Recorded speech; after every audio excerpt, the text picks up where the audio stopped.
একটা দেশ আরেকটা দেশের উপরে মানে ক্ষমতা প্রয়োগ করা, হামলা করা, এটা অবৈধ। ما تنها توقعی که از شما داریم اینه که وقتی یک کشوری نقض کرده منشور سازمان ملل متحد رو و با استفاده از زور تجاوز کرده به یک کشور دیگه این رو به صراحت محکوم کنید. আমাদের প্রত্যাশা হলো এটা যে একটা দেশ যখন অবৈধভাবে জাতিসংঘের সনদের লঙ্ঘন করে আরেকটা দেশের উপরে আগ্রাসন চালিয়েছে, অন্য দেশগুলো জাতিসংঘ সনদ অনুযায়ী এই আগ্রাসনের নিন্দা করুক। ما فقط انتظار محکوم کردن حمله آمریکا به اسرائیل و اسرائیل به ایران رو داریم. ما توقعی دیگه از شما نداریم. আমরা শুধু চাই যে এই আমেরিকা এবং ইসরায়েল যে আগ্রাসনটা চালিয়েছে সেই আগ্রাসনটার নিন্দা করা হোক, এর বাইরে আমাদের কোনো প্রত্যাশা নেই। و الا مسئولیت درک می‌کنیم. اما نقض ملل و نقض منشور سازمان ملل متحد رخ داده و شما عضو سازمان ملل هستید، عضو سازمان کنفرانس اسلامی هستید، عضو جنبش عدم تعهد هستید. বাংলাদেশের কিছু সীমাবদ্ধতা সেটা আমরা বুঝি, কিন্তু তারপরেও এটা তো আন্তর্জাতিক একটা বিষয়, যেহেতু বাংলাদেশ জাতিসংঘের সদস্য, ওআইসির সদস্য, সেই হিসাবে জাতিসংঘ সনদেই আগ্রাসী শক্তির বিরুদ্ধে কথা বলার অনুমোদন দেওয়া আছে, সেটাই আমরা বলতে চাই। اگر کشورها در نقض منشور سازمان ملل متحد ممکنه این بلا سر همه بیاد. যদি জাতিসংঘ সনদের এই লঙ্ঘনের ব্যাপারটাকে যদি কোনো দেশ যদি সুস্পষ্টভাবে এটার বিরোধিতা না করে, তাহলে এই মুসিবত একদিন তাদের ঘাড়েও আসতে পারে। من گفتم هنوز در خصوص عوارض تصمیمی گرفته نشده، چون رژیم حقوقی عبور معصومانه و بی‌ضرر یه رژیم به اصطلاح تعریف شده در حقوق دریاها هست. اگر تصویب بشه، اگر اجرا بشه، اگر بخش‌های مختلف مالیش مشخص بشه، اون زمان میشه پیرامونش صحبت کرد. আমি এটা বলি নাই যে এটা এখনই এই ধরনের টোল, হ্যাঁ বলে যে এটা একটা আন্তর্জাতিক আইন, যেটা ওই যে ইনোসেন্ট যেটা স্পেস যেটা ওইটার একটা আছে। তো এটা যদি হয়, যদি কখনো হয়, তাহলে তখন সেটা পরবর্তীতে দেখা যাবে। سوال دوم است که ایران که خودش دفاع میکنه در این صورت به کشورهای همسایه حمله هم میکنه. خیلی مسلمانان هم کشته میشه، از جمله بعضی از شهروندان بنگلادشی هم کشته شدن. ما به کشورهای عربی حمله نکردیم. ما فقط به پایگاه‌های آمریکا و جلسات آمریکایی‌ها حمله میکنیم و محل سوختگیری هواپیماهای اونها. আমরা প্রতিবেশী কোনো মুসলিম দেশে হামলা করছি না, আমরা শুধু এই সমস্ত দেশে আমেরিকান যে ঘাঁটিগুলো আছে এবং তারা সেখানে যে রিফুয়েলিং করছে সেই প্রক্রিয়াকেই আমরা টার্গেট করছি। ما اگر به هر بنگلادشی یا هر مسلمانی در این کشورها آسیب رسیده متاسفیم، اما مسئول جان اونها کشورهای عربی هستن که به دشمن اسلام و به دشمن منطقه اجازه دادن در خاک اونها پایگاه تأسیس کنند. যারা যে সমস্ত মুসলমান আপনি বললেন যে অনেকেই মারা যাচ্ছেন, এটার জন্য আমরা অত্যন্ত দুঃখিত, ব্যথিত, কিন্তু আসলে এটার দায়িত্ব সেই সমস্ত আরব দেশের, যে দেশগুলো মার্কিন ঘাঁটি তারা সেখানে স্থাপন করার অনুমতি দিয়েছে। در قرآن که به زبان عربی هم اتفاقا هست آمده لن یجعل الله للکافرین علی المؤمنین سبیلا. ما فارس‌ها متوجه شدیم، عجیبه که خود عرب‌ها متوجه نشدن. আরব কুরআন তো আরবি ভাষায়, তো কোরআন শরীফের যে উনি আয়াতটা বললেন, তো এই আরব দেশগুলো তারা আরব হওয়া সত্ত্বেও এই আয়াতের যে তাৎপর্য তারা অনুধাবন করতে পারছে বলে মনে হয় না। آیا وقتی می‌بینن که ایران با اسرائیل و آمریکا در حال جنگ هست و دشمنی هست و بیش از 40 سال درگیره، چرا باید کویت، قطر، بحرین، امارات اسلام هستند به آمریکا و اسرائیل اجازه بدن در اونجا سفارت داشته باشه یا پایگاه نظامی بدن؟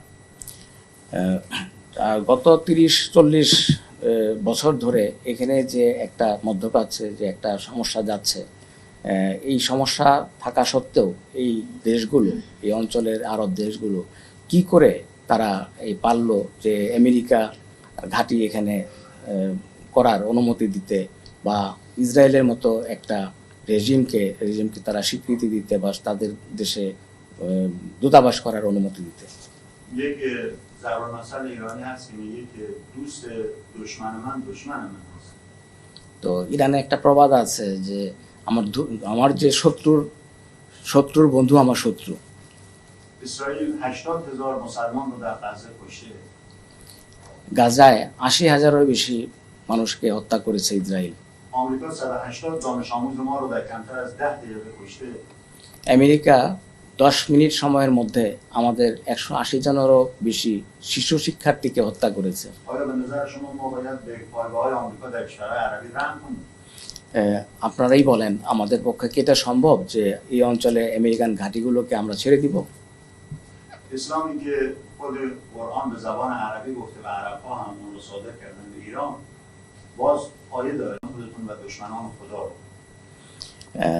আরবরা তো কোরআনের ভাষা আরবি, আরবদের এটা ভালো জানা কথা যে পবিত্র কোরআনে বলা হয়েছে যে তোমাদের সমস্ত সামর্থ্যগুলোকে তোমরা একত্রিত করে সেই সামর্থ্যগুলোকে তোমাদের ইসলাম বিরোধী শক্তি বিরুদ্ধে তোমরা কাজে লাগাও, তাদেরকে ভীত সন্ত্রস্ত করো।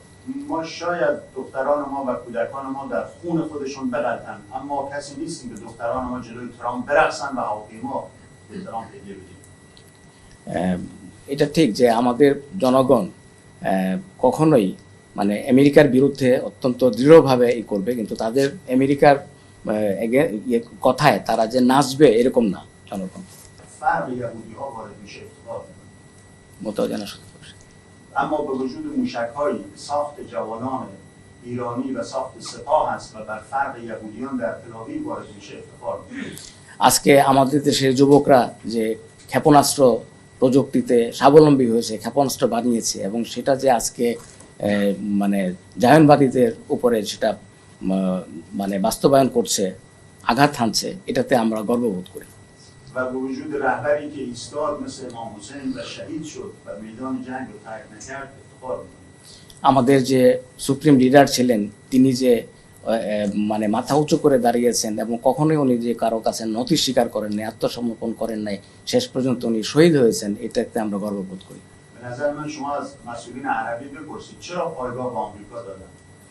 আমার কথা হচ্ছে যে আপনারা আরব নেতাদেরকে জিজ্ঞাসা করেন যে তারা কেন, از مسئولین امارات بپرسید چرا سفارتخانه به اسرائیل دادن؟ তারা এবং আরব আমিরাত তারা কেন তাদের ভূমিতে মার্কিন ঘাঁটি করানোর মতো দিয়েছে, বা আরব আমিরাত কেন ইসরায়েলের দূতাবাস তারা কেন করতে দিয়েছে।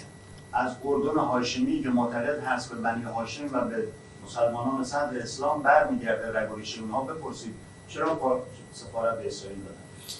জর্ডানের বাদশাহ তিনি নিজেকে যে হাশেমি এবং নবীর বংশের দাবি করে, হাশেমি বংশের দাবি করে, ওনাদেরকে প্রশ্ন করে তারা কেন ইসরায়েলের দূতাবাস সেখানে স্থাপন করার অনুমতি দিয়েছে। ما در حال دفاع هستیم و از کشته شدن مسلمان‌ها متأسفیم، اما ما مقصر نیستیم. کسی مقصری که حمله کرده به ایران. আমি আবারও বলছি যে আমরা একটা আত্মরক্ষা এবং প্রতিরোধের অবস্থায় আছি এবং যারা নিহত হচ্ছে সাধারণ মানুষ, এই জন্য আমরা দুঃখ প্রকাশ করছি এবং এটার জন্য পুরোপুরি দায়ী সেই সমস্ত দেশ যে সমস্ত দেশ তাদের ভূমিতে মার্কিন ঘাঁটি করার অনুমতি দিয়েছে। আমি প্রশ্ন করতে চাই, জাতিসংঘ প্রতিষ্ঠা হওয়ার পর থেকে আজ পর্যন্ত একটিও কি ইসরায়েলের বিরুদ্ধে কোনো প্রস্তাব পাশ করেছে, পাশ করতে পেরেছে? একটিও তো পারেনি। متأسفانه سازمان ملل و حقوق بین الملل توسط خود این قدرت‌های بزرگ از بین رفته و هیچ نقشی دیگه در صلح و امنیت جهانی ندارن و در خصوص جنگ ایران و حمله آمریکا و اسرائیل علیه ایران هم ابراز تأسف فقط ما از اونها شنیدیم. ابراز تأسف رو ما هم میتونیم بیان کنیم ولی اثری نداره।